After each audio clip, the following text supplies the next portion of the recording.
Hello, everybody. Welcome to the Fluff, and let's pick it out together. Today's episode is about the famous escape from Alcatraz. Do you know them? Do you remember this?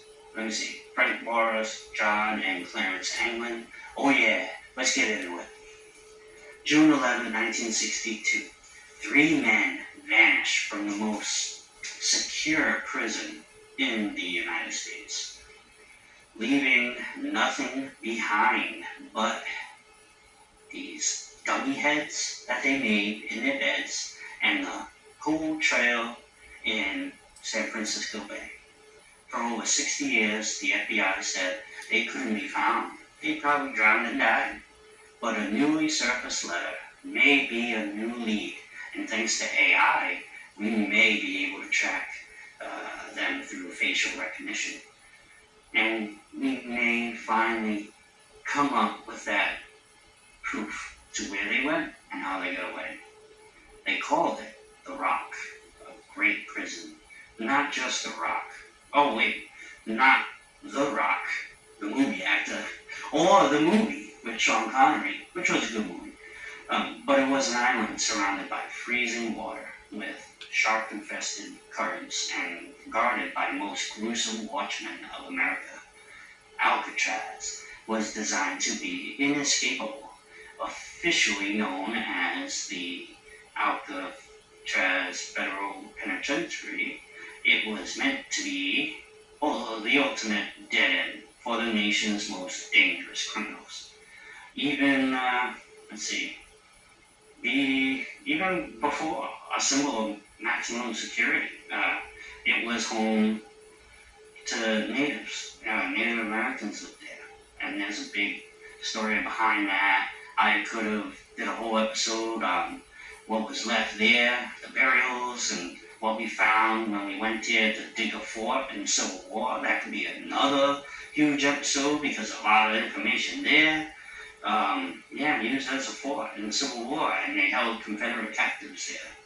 But in 1934, as America, their war on crime was red hot, Alcatraz became a prison and home to the most notorious Al Capone. You know him, right? Arguably the most dangerous man in Prohibition era. What about George Machine Gun Kelly? Yep, he was there too. And even the bizarre Birdman, but everybody heard of him. He's known. I think Alcatraz is probably part of his name. The main reason why The Rock was such a good prison was simple. There was no escape. The cold, rough, shark-infested waters was enough alone. Not to mention the actual escape itself. Bars, walls, guards, etc. The odds were certainly not in anyone's favor. But that did not stop three men from trying, and in 14 separate escapes, 36 men actually, tried and failed over the years. They didn't make it, but these three did. Between 1934 and 1963, all of these escapees, the 36 men who tried 14 times and failed, were caught or died trying. And the three inmates that did escape, well, supposedly, they were, as I said, Frank Morris and the brothers John and Clarence Anglin. In January 1960, Alcatraz processed its newest inhabitants. And it was them. Morris' number was AZ1441, and on paper, he was the perfect candidate for the Rock. The Federal Bureau of Prisons hated this guy. He was an escape artist. He spent his entire life learning how to navigate systems that were designed to keep him out or keep him in. With a long history of slipping through bars of lesser prisons, the government decided there was only one place for his ass, Alcatraz. And that was supposed to be his final stop. Final stop for all men like him. An inescapable fortress that brought the most talented criminals to their knees. But Frank, good name by the way, had been preparing for something like this his whole life. His mother had given him up, and he shuffled through the orphanages. By the time he was, what, shit, I forget, but while he was in the orphanages, his mom wouldn't even come visit him. And who would do that? That mess would have said right there. That craziness created some kind of, like, cold, calculated approach to authority, I would imagine. Shit. His mom used to say his dad was a civil engineer, but many believe he didn't exist or couldn't be found, probably was nobody. The mom had uncontrollable anger, rage issues, and, oh yeah, by the age of 6, that's right, Frank was, what was he doing? He was taking change from his teachers' desks, robbing anybody he could, damn. He would rifle through the lunch boxes at school, I read, and by his late teens, he was deep in the world of armed robbery. He got crazy. Narcotics, burglary. Morris was highly intelligent, too. He had an IQ of 133. He was in and out of correctional facilities since he was 13. And in April 1955, he and William Martin vanished from the Louisiana State Penitentiary. And they hitchhiked to freedom. He evaded capture for a year. I think it was just him, though, hiding out in an oil refinery in Baton Rouge.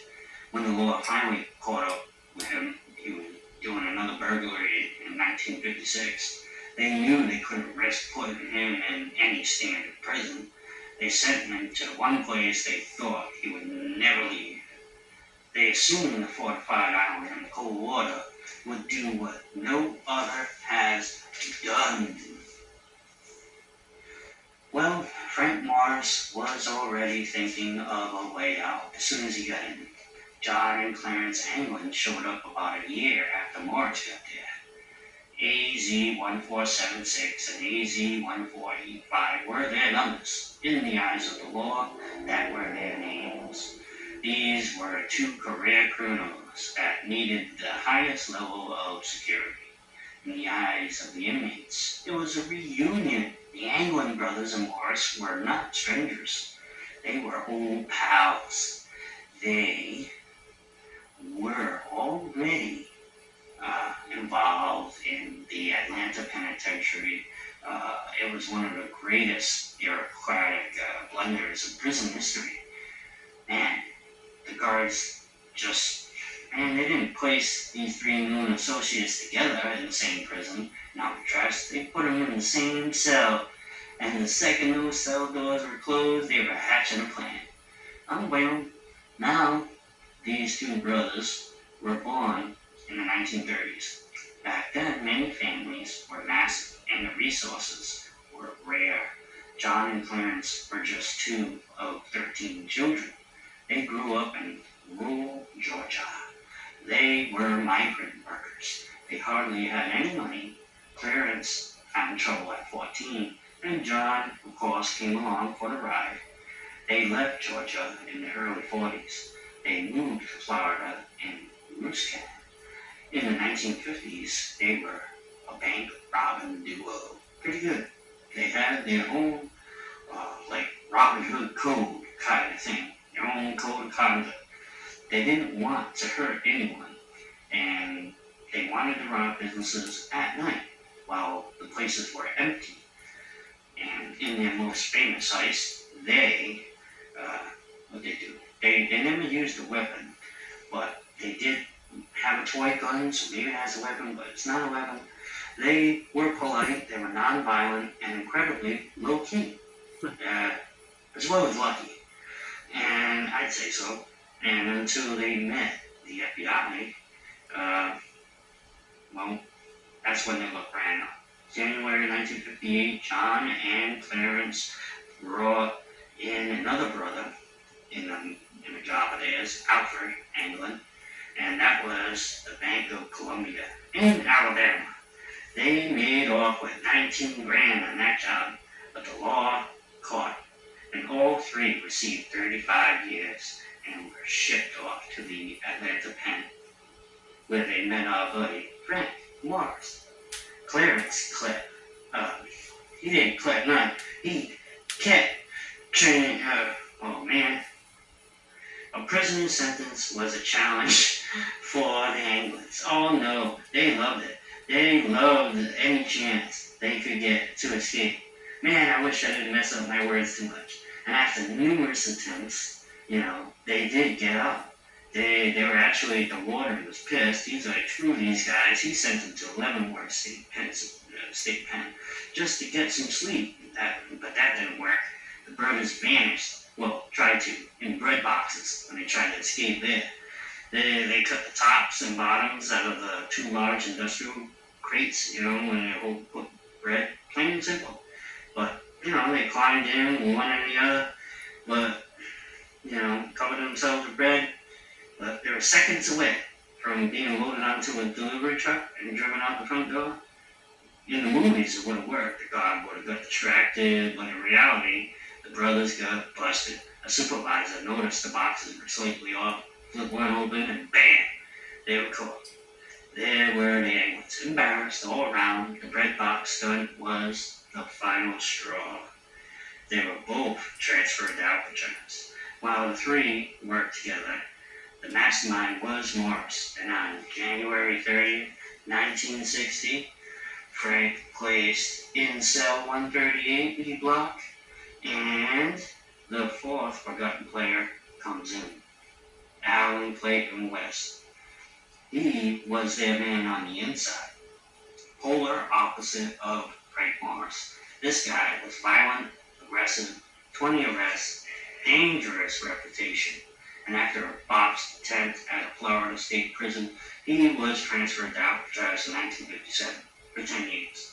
He worked as a prison orderly.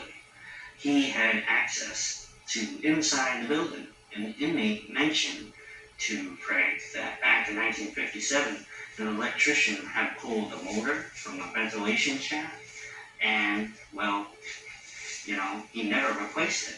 So to Morris, that meant an open door.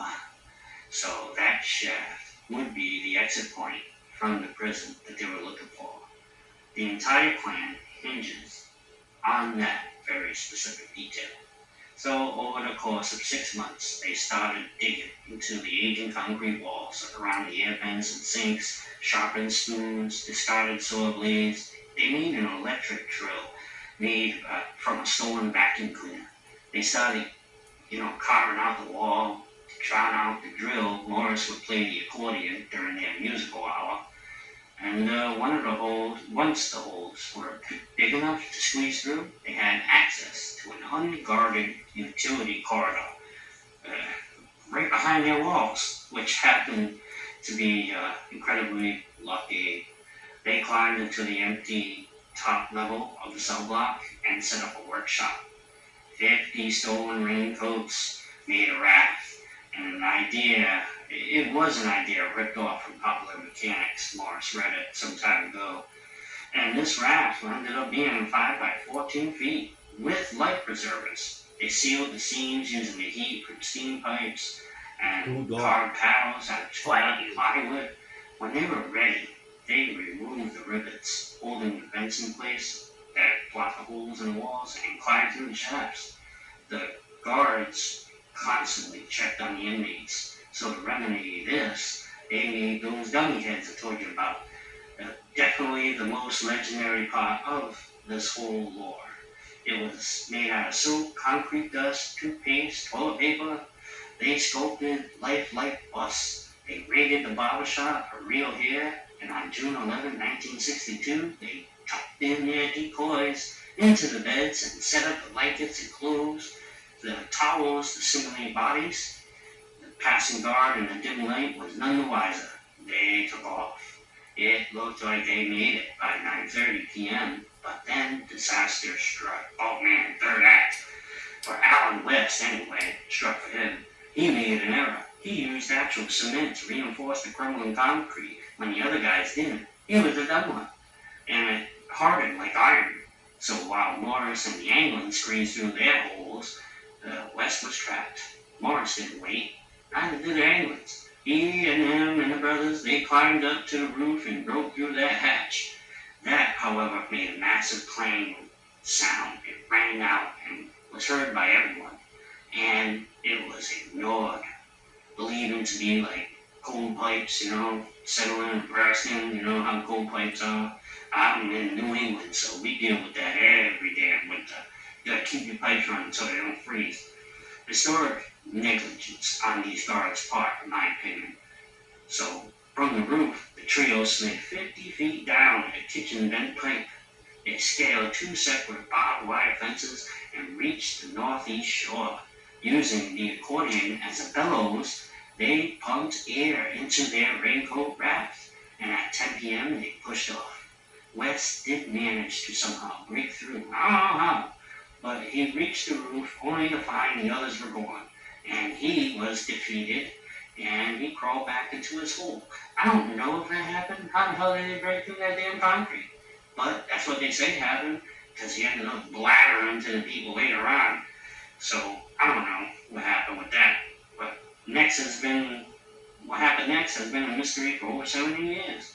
But now a piece of evidence in Brazil can shed light, hopefully.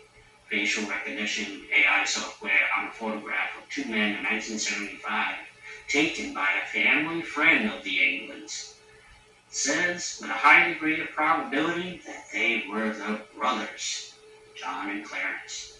So tell me, what do you think? Is it bullshit? I don't know. What's Fluff? Join me next time as we get into life on Enceladus, the largest moon of Saturn. Like that, I do anything to do with space. So until then, thank you for your time. Thank you for your patience. Bye.